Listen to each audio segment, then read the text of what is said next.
함께 은혜 받으실 하나님 말씀은 마가복음 15장 21절에서 22절 말씀입니다. 마가복음 15장 21절에서 22절 같이 읽겠습니다. 마침 알렉산더와 루포의 아버지인 구레네 사람 시몬이 시골로부터 와서 지나가는데 그들이 그를 억지로 같이 가게 하여 예수의 십자가를 지우고 예수를 끌고 골고다로 하는 곳, 번역하면 해골의 곳에 이르러. 아멘. 기도하겠습니다. 하나님, 오늘 우리에게 귀한 말씀 주심을 감사합니다. 하나님, 말씀을 우리가 대할 때에, 말씀이 우리를 깨닫게 하실 때에 우리 고집과 경험을 내려놓고 주의 말씀에 순종하게 하옵소서. 예수님의 이름으로 기도합니다. 아멘. 억지로 십자가를 진 시몬이라는 제목으로 같이 말씀 나누려고 합니다. 이 말씀은 되게 유명합니다. 저 외에도 많은 분들이 이 말씀을 같은 주제로 설교하시는 걸 제가 들은 적이 있어요. 그만큼 우리 교회사에서 굉장히 잘 알려진 사건이고, 초대교회, 이제 처음에 교회를 세우고 또 어려운 환난의 시기를 겪었던 사람들은 아마 누구든지 알았던 사건일 거예요. 하나님의 섭리와 인도하심은 신기하고 놀랍습니다. 예측할 수 없고, 성경을 보게 되면 하나님께 은혜를 입은 사람들의 이야기가 많이 나오거든요. 근데 그 하나님께 은혜를 입은 사람들이 다 잘 준비가 됐기 때문에 은혜를 입은 게 아니에요. 그게 굉장히 중요한 포인트입니다. 우리가 하나님의 섭리에 대해서 오해하는 부분들 중에 하나가 뭐냐면, 우리가 흔히 지성이면 감천이다라는 생각이 있단 말이죠. 내 머릿속에. 내가 정성을 들이는 만큼, 내가 노력하는 만큼, 내가 어딘가에 간 만큼, 한 만큼, 부은 만큼 하늘도 나에게 그걸 보답해준다는 그런 생각이 마음속에 있다는 거예요. 그러나 그것은 전적으로 옳지 않습니다.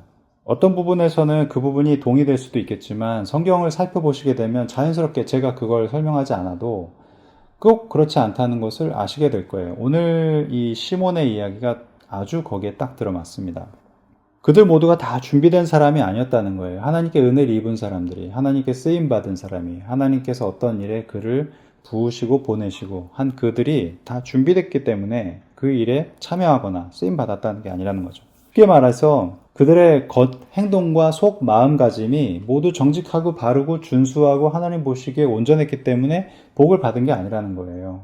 이제 말씀에 기록된 대로 그는 전혀 하나님의 은혜를 입을 준비가 되어 있지 않은 사람이었는데, 단지 그는 여기 성경을 보게 되면 지나가는 중이었다고 얘기를 합니다. 구레네라는 그곳에서 예루살렘을 어떤 이유로 방문해서 예수님의 십자가 처형 행렬에 있었기 때문에 그는 예수님의 처형을 집행하던 로마 군인의 눈에 띈 거예요. 그리고 그 군인이 명령을 했기 때문에 어쩔 수 없이 예수님의 십자가를 대신 지게 됩니다. 근데 결론적으로는 그가 하나님의 은혜를 입게 돼요.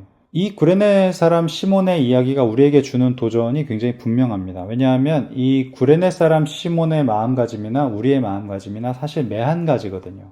일상적으로 삶을 살아가고 있는, 하나님의 어떤 일에 헌신되지 않은 사람도 하나님의 부르심을 받을 수 있다는 거예요. 하나님의 택하심을 입을 수 있다는 거예요. 전적인 하나님의 의지로, 하나님의 뜻으로. 한편 반대로 생각해보면, 내가 내 삶 속에서 하나님의 뜻과 의지에 순종하고 따르기 위해서 내가 의지적으로 노력하고 또한 정말 애쓰는 시간이 얼마나 될까? 내 일생의 시간 속에 그런 시간은 굉장히 일부분이라는 것입니다. 완벽한 헌신, 완벽한 하나님의 어떤 그 뜻에 순종하는 순간들은 굉장히 희박하다는 거예요. 내 삶 속에서. 그렇다면 일상적인 삶 가운데서 내가 준비되지 않은 상태에서도 하나님이 나를 부르실 수 있다는 것은 하나님의 능력이, 그분의 능력이 완벽하시다라는 거죠.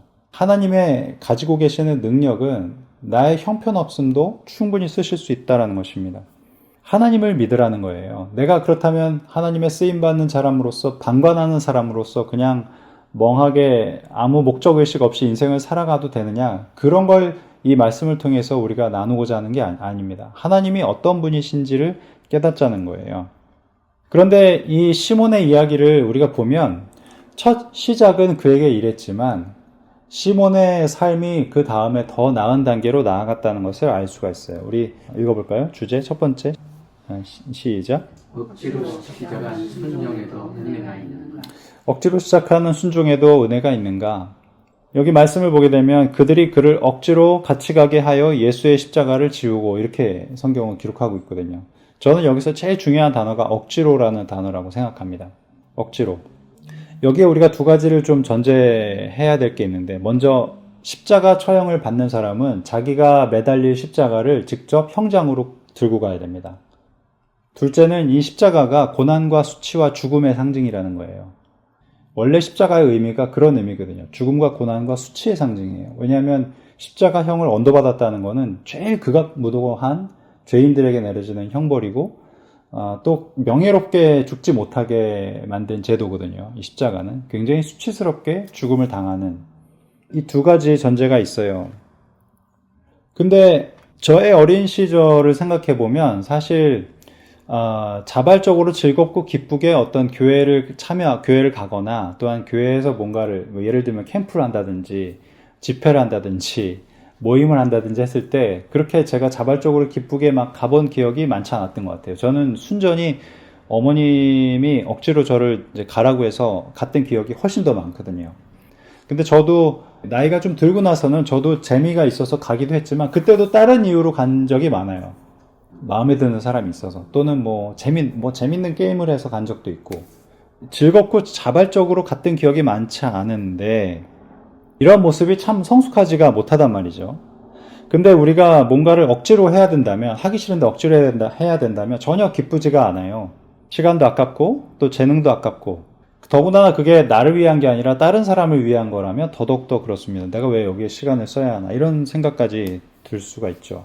구레네 사람 시몬이 한 이 일에 대해서 우리가 한번 생각해 볼 수 있다는 거예요. 그가 지금 억지로 십자가를 지게 생겼는데 그의 생각이 어땠을까? 기분이 절대 좋았을 리가 없다라는 것입니다. 왜냐하면 왜 여기 그렇잖아요. 군중들이 수많은 사람들이 구경하고 있는데 왜 하필 나냐 하는 거예요. 그러니까 성경이 뭐라고 기록을 했냐면 마가가 억지로라고 말한 거예요. 억지로. 그가 아주 억지로 십자가를 지었다는 거죠. 이 시몬이 이걸 거부할 수 있었느냐? 거부할 수는 없었어요. 왜냐하면 로마의 법에 로마 식민지의 국민들은 로마 군인이 지명해서 징발했을 때 반드시 로마 군인이 시키는 어떤 노동이나 짐을 옮기는 일에 참여해야 돼요. 그게 로마 법이었어요. 그러니까 누구든 로마 군인이 필요하다고 느꼈을 때, 야, 너 나와서 이 물건을 나랑 같이 한 3km만 옮기자 그러면 자기가 어떤 급한 일이 있어도 제쳐놓고 그 로마 군인이 시키는 일을 바로 해야 되는 거예요. 그게 바로 법이었거든요. 그러니까 시몬도 그 로마 군인이 시키는 대로 해야만 했던 거죠. 어쩔 수 없이 그냥 해야만 되는 거예요. 22절을 보게 되면 그래서 예수를 끌고 골고다라 하는 곳까지 오르게 됩니다. 십자가형으로 죽는 사람들이 죽는 자리. 시몬이 결국에는 예수님의 십자가를 지게 됐는데 참으로 아이러니하게도 그가 로마의 그 군인이 시켜서 억지로 지게 된 이 십자가지만 그게 곧 예수님을 만나는 계기가 됐다는 것입니다. 물론 예수님은 바로 그 즉시 돌아가셨지만 최후의 일인으로서 예수님의 십자가를 진 유일한 사람으로서 억지로 하기 싫어서 한 일이지만 결국에 그게 예수님을 만나는 일이 됐다. 그런데 참 재밌는 건 뭐냐면 그 뒤에 신약 성서에 다시 이 사람의 이름이 나옵니다. 자, 두 번째 한번 주제 같이 읽어보겠습니다. 시작. 자발적인 순종과 의심의 길. 첫 번째로 그가 예수님을 만난 그 순간의 동기는 억지로였지만 그런데 그 이후의 삶은 그의 선택이잖아요. 근데 어찌된 일인지 그 중간의 이야기들은 다 생략된 채로 나중에 그가 어떠한 모습으로 나오냐 하면 훗날에 그가 그리스도인이 됐다는 거예요. 훗날에. 그거 어떻게 알 수 있는지 아세요? 마가가 처음에 이 사건을 언급할 때 21절을 보시면 거기에 두 이름이 나옵니다. 어떤 이름이 나오죠? 알렉산더와 루포. 그죠?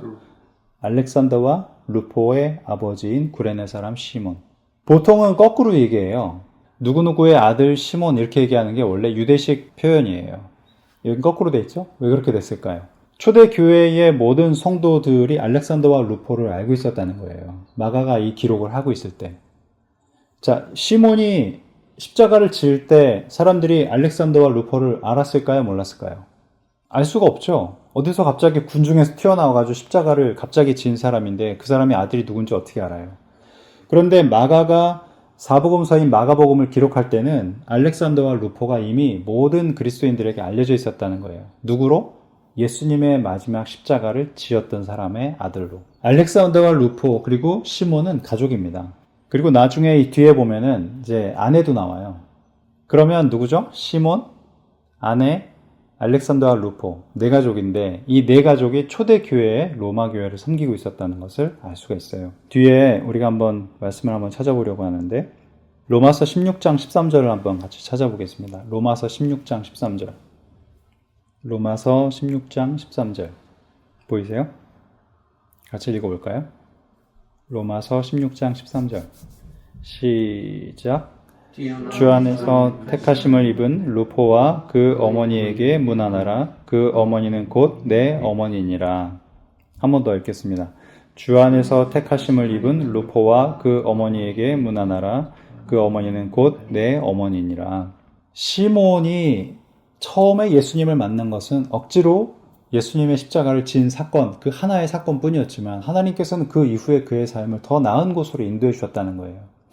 우리가 때로는 내가 하고 싶어서 하는 일만 할 수 있는 것은 아니에요. 인생을 살다 보면 하기 싫은 일을 하게 되는데 그게 하나님의 섭리에도 작동한다는 겁니다.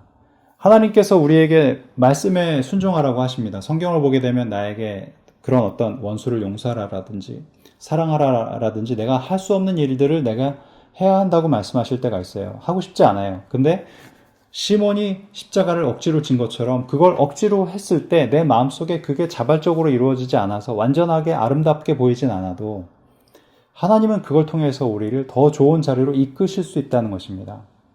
시몬처럼. 결국에 시몬은요, 모든 온 가족이 그리스도인이 되는 영광을 누리게 됐고 또 이들은 이때가 가장 박해가 심할 때였어요. 이 로마서가 쓰여진 시기가 로마의 박해가 심할 때였어요. 알렉산더와 루포 또 시몬 이렇게 이름이 알려진 사람들이 먼저 처형됐단 말이에요. 그럼에도 불구하고 기록됐어요. 두려워하지 않고 교회를 섬겼다라는 거죠. 여기 보게 되면 첫 번째 알렉산더와 루포에 대해서 사도 바울이 뭐라고 표현했냐면 주 안에서 택하심을 입은이라고 말했단 말이에요. 주 안에서 택하심을 입은. 내가 주님의 눈 안에 들기 위해서 어떤 자리에 간 게 아니고 내가 준비를 한 게 아니에요. 그냥 택하신 거예요. 근데 하나님께서는 그렇게도 우리에게 역사하실 수 있다. 우리의 삶 속에 그렇게 찾아오실 수 있다. 그거를 믿으시기를 축복합니다. 이게 왜 믿음이 있어야 되느냐 하면 우리가 믿지 않는 가족들이 있잖아요. 믿지 않는 가족들, 저 사람이 과연 어떻게 주님 만날 수 있을까? 나의 상상력으로는 상상이 닿지 않는 사람들이 많아요. 근데 하나님께서는 나의 모든 상상력과 나의 모든 가능성을 뛰어넘으시는 분이라는 거예요. 가족들뿐만 아니라 우리에게 가깝게 느껴지는 사람들, 여러분 그분들을 위해서 생각나실 때 중보해 주시기를 바랍니다. 왜냐하면 하나님께서 이렇게 시몬에게 억지로 어떤 일들을 통해서 주님 만나게 하신 것처럼 갑자기 그런 일들을 그분에게 허락하실 수가 있어요. 그런 믿음을 잃지 마시기를 바라고. 아멘. 그 이후에 이제 시몬이 갔던 그 길처럼 그들도 더 좋은 길로 갈 수가 있죠. 아멘. 멋있잖아요? 저는 그렇게 생각이 들어요. 예수님의 마지막 십자가를 지었던 시몬의 이야기. 말씀을 이제 정리하려고 하는데, 때로는 하나님께서 우리에게 내가 하고 싶지 않은 일을 하도록 하실 수 있다. 반드시 꼭 하고 싶은 일만 하지 마시고, 하나님 말씀 우리가 순종하고, 주님께서 우리에게 명령하신 것들 마음속에 새기시고, 또 그런 길로 같이 가는 저와 여러분 되기를 축복합니다. 아멘. 기도하겠습니다. 하나님, 오늘도 주님 앞에 우리가 서기를 원합니다. 주님께서 우리에게 허락하신 귀한 은혜와 주님의 말씀 마음속에 새기기를 원하나이다. 하나님, 우리를 주님의 자리에 불러주시고 주님께서 우리에게 허락하신 내가 생각하는 것보다 더 좋은 길로 걸어갈 수 있도록 시몬에게 허락하신 그 은혜의 길 우리에게도 허락하여 주시기를 이 시간 구합니다. 이제는 우리 주 예수 그리스도의 은혜와 하나님의 크신 사랑과 성령님의 감동감화 교통하심이 하나님의 택하심을 입고 더 높은 헌신과 사랑의 자리로 나아가기를 원하는 우리 가족들 위해 이제로부터 영원히 함께 하시기를 축원하옵나이다. 아멘.